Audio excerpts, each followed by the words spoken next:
কীভাবে শুরু হলো আর কোথায় গিয়ে শেষ হলো আগুন লাগাটা। দেখো, একটা গ্যাস পাইপ থেকে কেমন খুলে গেছে এবং সেখান থেকে প্রচুর পরিমাণে গ্যাস বেরোচ্ছে, মানে ফুল গ্যাস ছিল সিলিন্ডার, সেখান থেকে পুরো পাইপটা লিক হয়ে পুরো গ্যাসটা বেরোচ্ছে। এবং সেখানে যেই ব্যক্তি থাকাকালীন এই দৃশ্যটা হয়েছেন, তিনি কিন্তু সাইডে সরে গেছেন, তিনি কিন্তু ওখান থেকে বেরিয়ে গেছেন এবং পরিবারের কাউকে জানিয়েছে কি না জানিয়েছে সেটা এখনও পর্যন্ত জানা যায়নি।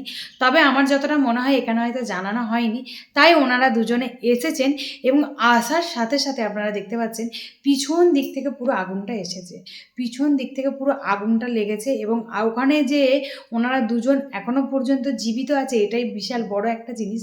কারণ পুরো জিনিসটা যদি মানে দরজা জানলা যদি খুব একটা না খোলা থাকতো, পুরো ওখানে বিশাল বড় একটা মানে অঘটন ঘটে যেত, যেটা আমরা দেখতেই পাচ্ছি। যেহেতু গ্যাসের সামনেটাও দেখে নাও আগুন লেগেছে এবং পিছন দিক থেকেও পুরো আগুনটা লেগে এসছে।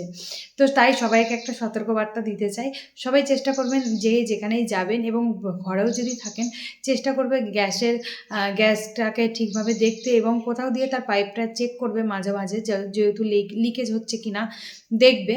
এবং যদি এরকম পরিস্থিতি হয় অবশ্যই সতর্কবার্তা যেগুলো আছে, যেই নিয়মগুলো সেগুলো পালন করবেন এবং পুরো ফ্যামিলিকে সুস্থভাবে রাখার চেষ্টা করবেন সবাই একটু যখন দেখবেন যে এরকম খুব গ্যাস লিক হচ্ছে বা কিছু একটা, তখন চেষ্টা করবে পুরো পরিবার মিলে ঘরের বাইরে বেরিয়ে আসা এবং সবাই সাবধানে সুস্থভাবে থাকা।